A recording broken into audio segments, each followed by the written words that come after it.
Segala puji hanya milik Allah. Hingga sore hari ini Allah masih memberikan nikmatnya kepada kita sehingga kita bisa berkumpul di majlis ini, majlis ilmu yang mudah-mudahan Allah turunkan rahmat, maghfirah dan keberkahan untuk kita semua. Amin. Amin.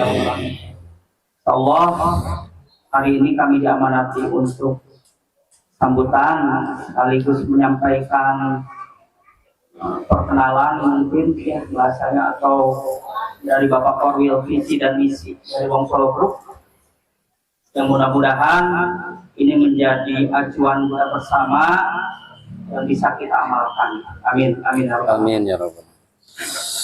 Dalam surah Taubah ayat 20 disebutkan A'udzubillahi minasyaitonirrajim. Bismillahirrahmanirrahim. Allazina amanu wa hajaru wa jahadu fi sabilillahi bi amwalihim wa anfusihim a'dhamu darajatan indallah. Al-ayat. Ayat ini menjadi kepada Ustaz Risa.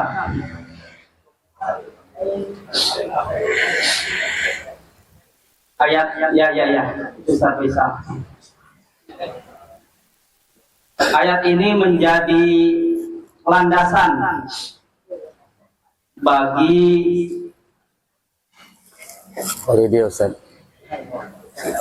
dasar perjuangan yang dilaksanakan oleh para mujahid-mujahidah yang ada di Wong Solo Group. Orang-orang yang beriman, mereka hijrah dan berjihad di dalam Allah dengan harta dan jiwa mereka. A'dhamu darajatan indallah. Kedudukannya lebih tinggi di sisi Allah Subhanahu wa taala. Ulai kaumul faizun, dan mereka lah orang-orang yang akan diberikan kemenangan. Jadi ayat ini menjadi visi, menjadi tujuan, menjadi gambaran ke depan bagaimana keadaan karyawan-karyawati yang ada di Wong Solo Group, khususnya hari ini yang ada di Bandung Raya. Maka para pimpinan dan staf hendaklah memberikan contoh, menjadi suri tauladan bagaimana menerapkan keimanan, kemudian hijrah dan jihad sehari-hari di outletnya masing-masing. Iman yang bagaimana? Tentunya iman yang diamalkan, iman yang mencakup keyakinan dalam hati, dikeraskan dengan lisan dan dibuktikan dengan amal-amal soleh. Kemudian hijrah bagaimana? Hijrah yang meninggalkan masa lalu yang tidak diridhoi oleh Allah Subhanahu wa taala. Siapapun yang bergabung di Wong Solo Group, keadaan masa lalunya kita terima. Asalkan dia bertobat, kemudian dia mau hijrah, merubah diri menjadi lebih baik. Kalau dulu para nabi dan para sahabat hijrahnya pindah dari Makkah ke Madinah, atau sebelumnya dari Makkah ke Habsah. Nah, hari ini hijrah dari perbuatan buruk menjadi perbuatan baik. Artinya apa? Kita terima bagaimanapun keadaan karyawan, asal dia mau dibimbing, mau berubah, mau mengikuti bagaimana nanti pimpinan dan stafnya mengarahkan untuk menjalankan syariat Islam. Kemudian jihad yang bagaimana? Jihad dalam artian mereka bekerja dengan sungguh-sungguh, jujur dan melaksanakan amanah. Nah, ini merupakan visi yang sudah menjadi landasan bagi Wong Solo Group. Kemudian bagaimana pengamalannya? Alhamdulillah Ustaz, kita sudah beberapa tahun mengamalkan, ya walaupun perjuangannya begitu berat, tidak semuanya langsung ikut. Pertama, kita ajarkan amalia-amalia harian, sunah-sunah sederhana yang bisa dijalankan oleh para karyawan. Di antaranya di rumah mereka dianjurkan untuk melaksanakan wudhu abadi. Jadi selalu menjaga wudhu. Harapannya dalam sebuah hadis, siapa yang meninggal dalam keadaan punya wudhu, maka saat nyawanya dicabut, dia mendapatkan mati syahid. Mudah-mudahan. Kemudian diajarkan juga niat berangkat kerja semenjak dari rumah. Nah, dengan ucapan walaupun niatnya tidak menggunakan bahasa Arab atau bahasa masing-masing. Sengaja aku berniat bila nanti ada bekerja karena Allah Ta'ala, agar ketika mereka keluar rumah sudah dihitung mereka sudah berjihad. Toh nanti mereka tidak sampai ke outlet, sudah Allah panggil, yang mudah-mudahan mereka dihitung sebagai orang yang sudah berjihad. Kemudian diajarkan juga doa-doa, di antara doa keluar rumah, doa enak kendaraan, kemudian masuk outlet. Ada cara-cara sunnah yang kita kerjakan, membaca bismillah, kemudian membaca doa masuk outlet, kemudian mengucapkan salam, dan selalu mengutamakan yang kanan dengan sunnah-sunnah. Misalnya masuk ke outlet dengan kaki kanan, makan dengan kaki kanan. Nah, di pagi hari dan sore hari alhamdulillah kami merutinkan zikir pagi dan zikir sore. Mudah-mudahan itu menjadi rahmat dan mengundang keberkahan bagi diri yang membaca ataupun bagi orang. Kemudian ya dianjurkan juga para karyawan bisa sholat duha. Duha masing-masing ya minimal setiap hari 2 rakaat. Ataupun kalau tidak sanggup dalam seminggu ada lah. Tidak sanggup juga pas gajian lah sholat duha. Pas gajian. Atau pas balik kaspon. Nah, hal ini yang sedang kita amalkan. Mudah-mudahan mohon bimbingan. Kemudian ketika memulai kerja, kami anjurkan untuk memulai dengan membaca basmalah. Di setiap pekerjaan, memulai memasak nasi, memasak air, menerima tamu, apapun dimulai dengan baca basmalah dan diakhiri dengan alhamdulillah. Dan di sela-sela pekerjaan, ya dianjurkan untuk zikir khufi. Jadi senantiasa mengingat Allah dengan ya lafal-lafal yang ya enaknya bagaimana karyawan. Subhanallah, alhamdulillah, salawat dan sebagainya. Mudah-mudahan itu juga mengundang keberkahan. Juga sholat-sholat 5 waktu yang alhamdulillah walaupun di beberapa waktu tidak bisa berjamaah, kami atur jadwalnya. Mudah-mudahan nanti karyawan ya semuanya dalam kesibukan bagaimanapun tetap bisa melaksanakan sholat 5 waktu. Bahkan nanti akhir ya ditutup dengan sholat isya dan sholat witir. Mudah-mudahan nanti sebelum subuh ya mereka bisa bangun, bisa melaksanakan sholat tahajud walaupun hanya ya beberapa rakaat. Karena menurut Imam Syafi'i ya doa di sepertiga malam bagaikan panah yang pasti akan kena sasaran.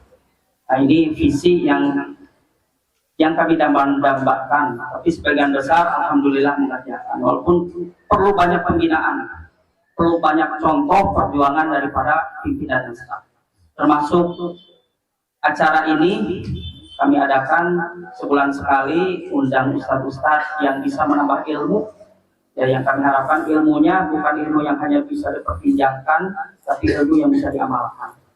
Ilmu yang bisa menambah ya bagaimana kehidupan kami bisa lebih baik, lebih bisa menjalankan syariat Islam dan diridhoi Allah Subhanahu wa taala. Amin. Termasuk ini yang hadir, ini jarang sekali ada yang mondok, tapi alhamdulillah belajar, ada yang tadi ngaji, alhamdulillah ternyata saya baru tahunya Ahina Fajar suaranya begitu luar biasa, yang mudah-mudahan ya Allah rahmati. Dan banyak juga ternyata potensi-potensi yang bisa digali. Yang tadinya kadang ketika ditanya tanpa acara mungkin susah, tapi ternyata alhamdulillah setiap kali ada acara ada saja potensi yang disembunyikan. Padahal sebenarnya mereka bisa, termasuk ini hadroh, juga hadroh dadakan. Sebelum Idul Adha kalau nggak salah ya latihannya hanya beberapa bulan, tapi alhamdulillah ternyata tidak kalah juga dengan yang profesional. Mudah-mudahan ya nanti bisa belajar, bisa yang menghibur, karena ternyata hiburan tidak harus nilainya maksiat. Ada hiburan-hiburan yang ternyata bisa mengingatkan kita pada Allah, mengingatkan kita untuk mencintai Rasulullah SAW. Ya mungkin itu saja sambutannya. Ada hal yang ingin kami sampaikan sedikit kepada karyawan. Bentar. Dari para hamba Allah, silakan nanti cek masing-masing ya. ada tiga tipe topologi yang mirip-mirip, silahkan ukur dengan diri masing-masing. Kalau bisa sih yang nanti ketiga semua ya mudah-mudahan. Bagaimana ciri-ciri karyawan, ciri-ciri staff, ciri-ciri orang beriman termasuk dalam yang mengamalkan kehidupannya masing-masing. Pertama, karyawan seperti ikan lele. Bagaimana ikan lele? Ikan lele itu harganya murah, ya, tidak terlalu mahal. Kemudian ikan lele ini dia berkembang baik jika airnya semakin keruh. Jadi semakin keruh airnya, ikan lelenya semakin baik. Jangan sampai karyawan seperti ini, outletnya banyak masalah, dia semakin senang di sana. Nah, seperti itu. Yang kedua, karyawan yang seperti ikan koi biru kuning. Ikan ini tidak terlalu mahal, tapi ada yang mahal jika ikut kontes. Bagaimana ciri-cirinya?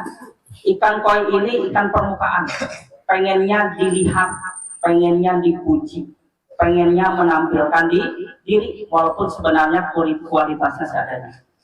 Ya, jadi kalau dia tidak dipuji, kalau tidak diberikan hadiah, maka dia tidak mau muncul. Jadi munculnya karena pujian. Jadi kalau ada pimpinan aktif, misalnya, kalau pimpinan ada korwil, wah, seperti sibuk. Contohnya seperti itu. Ya, jadi kalau tidak ada ternyata santai. Tapi mudah-mudahan bukan yang ini juga. Yang terakhir, karyawan atau pimpinan staf seperti ikan arwana. Arwana ini mahal sekali, tapi kalau digoreng sama harganya.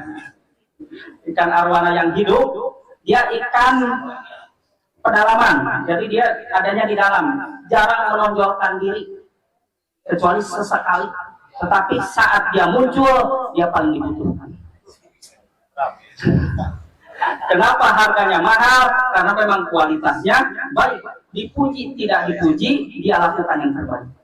Mudah-mudahan yang hadir di sini dan seluruh karyawan-karyawati di seluruh outlet di Bandung Raya menjadi ikan-ikan arwana. Amin. Amin. Maksudnya sifatnya menjadi lautnya. Nah, itu saja mungkin Ustaz. Terakhir, ada pantun Ustaz. Buat teman-teman. Jalan-jalan ke pelabuhan Ratu, lihat penyu. Lihat penyunya sambil minum jamu. Teman-teman sekalian, simak dengan khusyuk untayan ilmu dan hikmah dari Ustaz. Oke, saya mungkin mengacu kepada ikan lele tadi aja ya. Bahwa ikan lele itu dia akan berkembang lebih baik ketika airnya keruh. Ya. Saya akan mengacu kepada satu fenomena yang sangat-sangat sedang kita khawatirkan sekarang ini, dan ini juga menjadi acuan dari owner kita Bapak Puspawardoyo, yaitu berlandaskan ya iman nabiyina amanu anfusakum wa ahlikum nar. Wahai orang-orang yang beriman, jagalah dirimu dan jagalah keluargamu dari siksa api neraka. Maka satu hal yang sangat fenomenal saat ini, dan ini sangat meresahkan, dan saya rasa mudah-mudahan tidak masuk ke dalam ranah pekerjaan kita. Karena kalau hal ini masuk, maka itu yang akan menghancurkan. Bukan cuma dirinya saja yang hancur, akan tetapi dia akan mempengaruhi yang lain. Jadi fenomena ini lebih bahaya daripada virus mungkin. Karena perkembangannya sangat-sangat cepat sekali. Yaitu tentang sebuah larangan Allah Subhanahu wa Ta'ala yang ada dalam Quran surah kelima Al-Maidah di ayat 90 dan sampai 91. Yaitu A'udzubillahi minasyaitonir rajim. Ya ayyuhalladzina amanu innamal khamru wal maisir. Ya, jadi saya fokuskan pada satu hal aja, yaitu maisir ini. Tentang masalah perjudian online. Ini adalah sebuah virus dan ini penyakit sekali, dan buat teman-teman semuanya untuk kita bisa menjaga bagian daripada keluarga kita di Wong Solo Group ini, teman-teman staf menjaga juga karyawan-karyawatinya untuk tidak terjerumus dalam hal-hal yang berbahaya seperti ini. inilah bagian daripada iman, hijrah dan jihad kita. Ya, kita mengaku bahwa ketika kita sudah masuk di Wong Solo Group, kita akan meningkatkan keimanan kita sebagaimana yang tadi disampaikan oleh Ustaz Bilal. Kemudian kita berhijrah untuk menjadi pribadi yang lebih baik, dan kemudian kita berjihad bersungguh-sungguh dalam melaksanakan pekerjaan ataupun kewajiban kita dalam bekerja. Akan tetapi di belakangan ini kita sedang diserang oleh satu masalah ini, yaitu tentang masalah judi online, baik itu namanya slot ataupun apapun. Ini sangat meresahkan karena banyak di antara saya punya teman-teman yang kemudian mereka yang awalnya orang baik-baik berubah menjadi orang yang tidak baik, yang awalnya orang yang jujur dia berubah menjadi orang yang tidak jujur. Maka ini bahaya sekali teman-teman sekalian apabila yang terjerumus itu adalah pimpinan ataupun stafnya, maka mereka memiliki akses untuk melakukan banyak sekali kejahatan di luar sana. Maka saya mohon, saya himbau kepada semua teman-teman di Bandung, kita jaga diri kita jaga keluarga kita dari hal-hal yang bisa membawa kita kepada kehancuran. Ya, jadi kehancuran kehidupan kita dan juga bisa juga menyebabkan kehancuran dalam perusahaan. Nanti akan cepat sekali menular. Jadi satu orang saja yang menjadi diam ya, itu nanti akan menyebar bisa menjadi satu orang. Tapi insya Allah saya yakin yang atletnya di bawah pimpinan yang soleh, bendaharanya solehah, maka insya Allah penyakit ini tidak bisa masuk ya. Nah, makanya kita jaga diri kita tegakkan iman, hijrah dan jihad dalam bekerja. Saya itu saja karena tadi sudah panjang lebar disampaikan oleh guru kita Ustaz Bilal. Saya juga tidak sopan nanti kalau misalkan memakan waktu yang sangat panjang. Ini sudah jam 16.32, mungkin ada acara khusus kita akan dengarkan tausiah dari guru kita bersama yang mudah-mudahan nanti kita akan terapkan dalam kehidupan kita masing-masing dan kita tunjukkan bahwa kita adalah seorang muslim yang bekerja di tempat yang halal dan thayyibah dan kemudian berperilaku sebagai seorang muslim dan muslimah yang baik ya.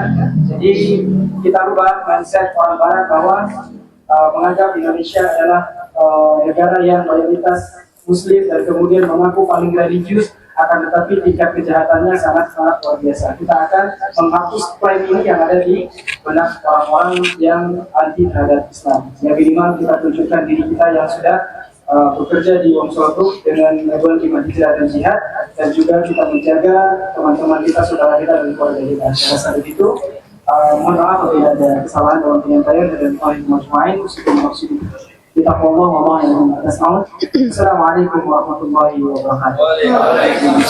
Alhamdulillah, puji dan syukur kita panjatkan kehadirat Allah Subhanahu wa taala yang telah memberikan nikmat kepada kita, terutama nikmat iman dan Islam. Dan alhamdulillah nikmat kesehatan yang pada sore hari ini kita dapat berkumpul, yang insya Allah mudah-mudahan Allah memberikan rahmat, inayah, hidayah kepada kita semua, amin. Dan semoga setiap langkah kaki yang kita pijakan dari rumah masing-masing ke tempat ini dapat melepaskan segala macam dosa dan kesalahan kita di hadapan Allah Subhanahu wa taala, amin.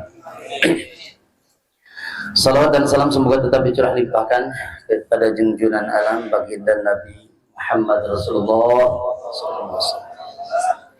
Dan juga kita sampaikan kepada para keluarganya, sahabatnya, sampai dengan kepada para pengikutnya.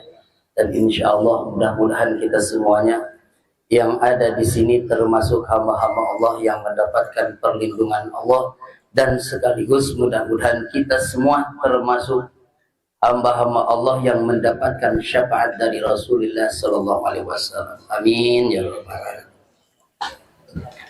Hadirin rahimakumullah, alhamdulillah saya dapat bertemu kembali dengan ikhwan dan akhwat sekalian, dengan saudara-saudara sekalian. Sebulan yang lalu kita bertemu di sini pas di bulan Muharram, betul apa betul? Terus tante? Oke. Alhamdulillah. Sekarang kita sudah memasuki bulan Agustus. Dan tidak terasa usia bangsa Indonesia ini merdeka sudah berumur 79 tahun. Pertanyaannya, apakah kita semuanya sudah merdeka? Atas merdeka tacan Kang? Hah? Pertanyaannya, naon ai merdeka teh? Mungkin ada yang tahu secara bahasa merdeka apa? Sok, bebas. Tak ada yang nyeletuk. Yang lain? Kalau tidak salah nih, kalau tidak salah, bahasa merdeka itu dari kalimat Sangsekerta Mardika, yang artinya itu kuat, kaya, bisa. Orang Indonesia menyebutkan merdeka itu bebas. Kalau diartikan bebas, kira-kira ini bebas menurut siapa? Ada bebasnya diartikan sebagai arti bebas sembarangan. Mau sholat, terserah saya, bebas.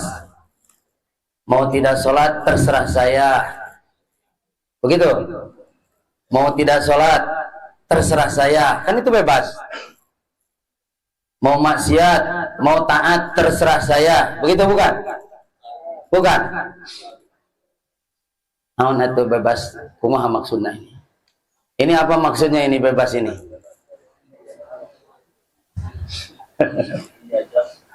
Bebas dari penjajahan, boleh. Yang lain? Ya, salah satunya itu. Bebas dari segala macam hukuman atau penjajahan dari bangsa lain. Itu mungkin kami artikan secara umum. Betul apa betul?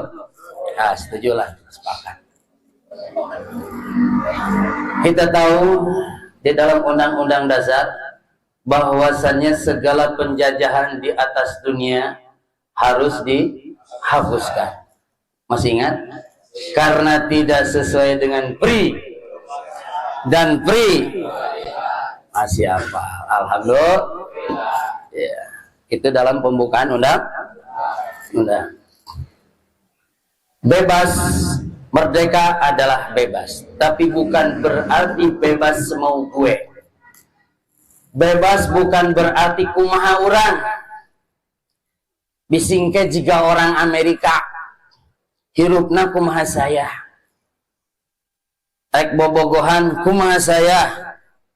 Rek bergaul pergaulan bebas kumaha saya. Gitu. Jual beli mau pakai yang halal, mau pakai yang riba, kumaha saya. Kalau seandainya kebebasan diartikan sebagai semaunya atau kumaha saya, atau senang-senang saya, maka itu berarti seseorang telah mempunyai keyakinan atau berideologi liberal. Apa Bu? Apa Pak? Liberal. Atakna lamun di Amerika mah aya patung namina teh patung Liberty. Istri bari ngangkat es krim di New York. Ayahnya bebas di itu mereka kumaha-kumaha. Ya, nauzubillahi min dzalik.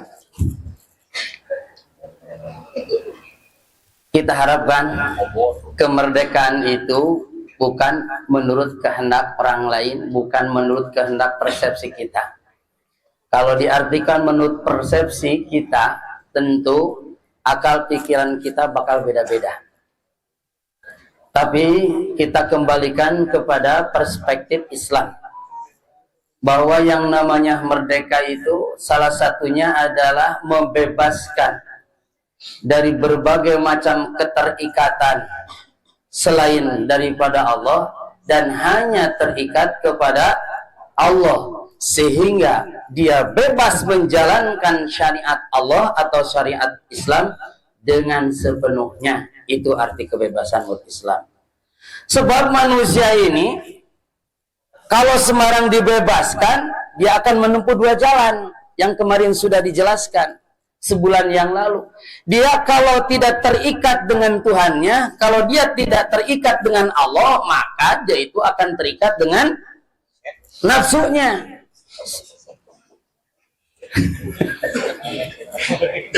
Ya, bisa. Kalau dia tidak terikat dengan Allah, berarti dia akan terikat dengan setan. Bisa. Karena ketika seseorang itu mengikuti hawa nafsunya yang cenderung amarah, yang cenderung berbuat maksiat, yang cenderung berbuat fasik, sesungguhnya dia telah menciptakan sifat setan di dalam dirinya, sehingga dia menjadi abdus syaitan.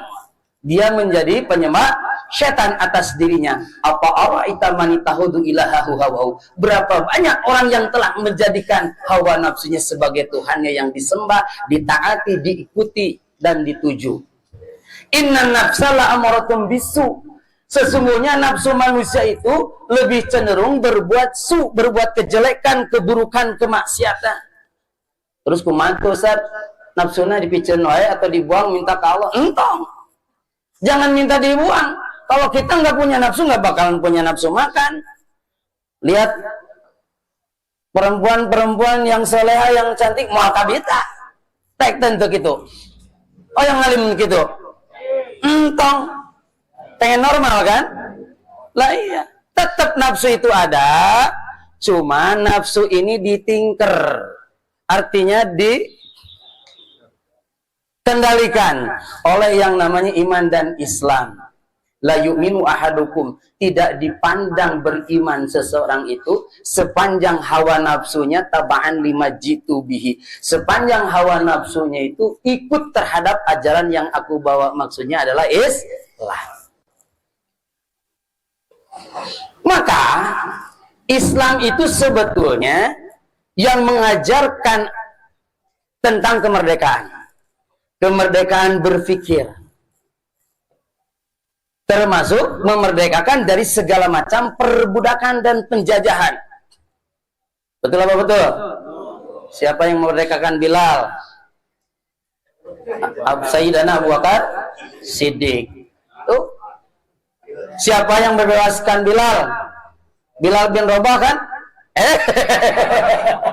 Nah, jangan tunjukkan. Ya siapa? Kan Abu Bakar Siddiq, betul. Pengen gitu kan tunjukkan. Oh ya tidak ingat. Ya Abu Bakar Siddiq. Dan banyak para hamba saya itu dibebaskan oleh Rasulullah dan para sahabatnya. Karena Islam itu adalah agama anti penjajahan dan perbudakan. Wa hadainahu najdain falaqtahamal aqabah wa ma adraka mal aqabah fakku raqabah gitu kan. Dan kami tunjukkan kepada manusia ini dua jalan. Ada yang memilih sabilillah, ada yang memilih jalan Allah, ada yang memilih sabilit togut, ada yang memilih jalan togut. Tahu jalan togut? Togut itu ma'ubida min ghairillah. Segala yang disembah selain daripada Allah. Togut itu bisa berbentuk manusia, bisa berbentuk aturannya, bisa berbentuk sistem kekuasaannya, itu bisa. Ustadz, apa yang menunjukkan togut itu sebagai orang? Contoh Fir'aun mengaku dirinya sebagai Tuhan, yang supaya masyarakatnya mengikuti Fir'aun. Maka diutus dengan Nabi Musa, "Hei Musa, idhab ila Fir'aun innahu tagha." Musa, berangkat Anda ke Fir'aun tuh. Ingatkan Fir'aun, dakwahi Fir'aun innahu tagha, sesungguhnya Fir'aun itu togut. Karena dia melampaui batas. Bukan hanya dia sebagai penguasa, tapi dia pun mengaku sebagai Tuhan. Berarti togut bisa berbentuk manusia. Ada togut yang berbentuk hukum, ada. Ya, ayat tahakamu ila togut. Mereka hendak berhukum kepada togut, ada. Yaitu segala turunan atau segala sesuatu aturan yang diciptakan oleh kehendak nafsunya selain daripada hukum dan syariat Allah. Nah, berarti togut itu bisa berbentuk hukum. Itu yang dibuat oleh manusia. Mencitayamang tuh usah pakai bismillah, udah ada aturannya nih, kumaha lah. Nah, itu misalkan dia menciptakan aturan gak perlu pakai bismillah tuh. Ada aturan seperti itu. Misalkan di makanan-makanan selain wong Solo, fried chicken, Kentucky, itu pakai bismillah teh aturannya, dia bikin aturan sendiri. Nah, dia setidaknya telah membuat aturan togut. Mau pilih aturan Allah atau aturan togut? Alhamdulillah. Awas, hati-hati. Togut bisa berbentuk pemimpinnya, bisa berbentuk aturannya, dan bisa berbentuk kekuasaan lembaganya bisa. Nah, hadirin rahimakumullah. Kembali bahwa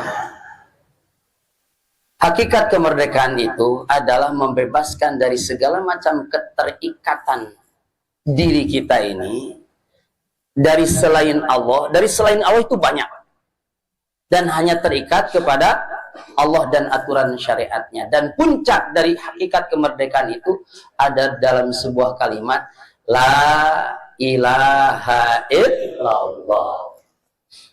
Apa artinya? Tidak ada Tuhan selain Allah.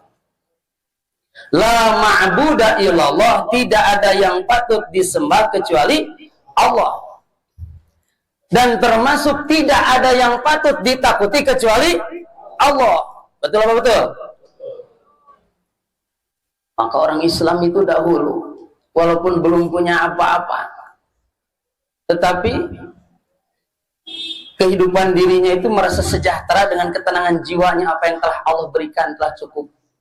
Oleh sebab itu, ketika datang penjajah ke negeri kita, baik itu Belanda, baik itu Jepang, baik itu Portugis, baik itu Inggris, ngajajah negeri orang, termasuk ke Bandung tahun 45, ke Surabaya. Walaupun kita tidak punya apa-apa, mereka punya rudal, mereka punya pesawat terbang plus bomnya, mereka punya apa lagi? Tank baja. Lah kita cuman pakai senapan, kita punya babu runcing, maka tidak ada rudal, babu runcing pun jadi. Betul atau salah? Betul apa tidak? Wanian tuh orang Indonesia. Kulantaran la ilaha illallah, tidak ada yang patut ditakuti kecuali Allah. Maka Belanda kecil, tapi Allahu Akbar. Jepang kecil, tapi Allahu Akbar. Maka wajar dimerdekakan dengan pekikan takbir. Betul apa betul? Terus ya nancik sanu menang, Belanda atau Indonesia? Indonesia. Kunaon menang na aku senjata atau kunaon? Eleh nama ku kayakin. Betul apa tidak? Dengan pekikan takbir, dengan semangat perjuangan, dengan semangat persatuan untuk merdekakan bangsa ini. Maka tanah sok kayak laguna orang Sunda. Bahkan bagaimana ada resolusi jihad dari Mbah Hasyim Asy'ari agar supaya semangat pemuda itu dikobarkan dengan resolusi jihad. Itu kan? Dan ketika itu Soekarno tidak mau melawan sebetulnya. Dengan TNI pengen damai-damai wae, tapi orang Surabaya jeung wong Surabaya siap berjihad mengikuti kiainya, dan ternyata berhasil. Kita membunuh komandan Inggris waktu itu. Ya, dilakukan gini. Ya watan, ya watan, ya watan, hubul watan minal iman, wa la takun minal iman.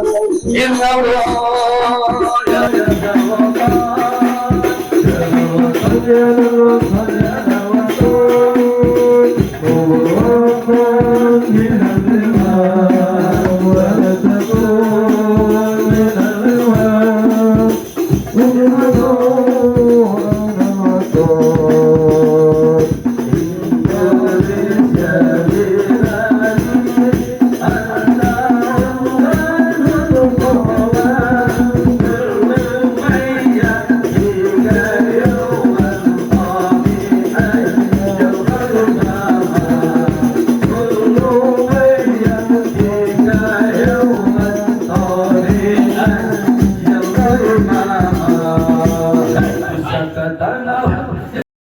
Jadi kita lu kaget. Terus aja sorry. Lain nyentak kata ya perubahan lagu.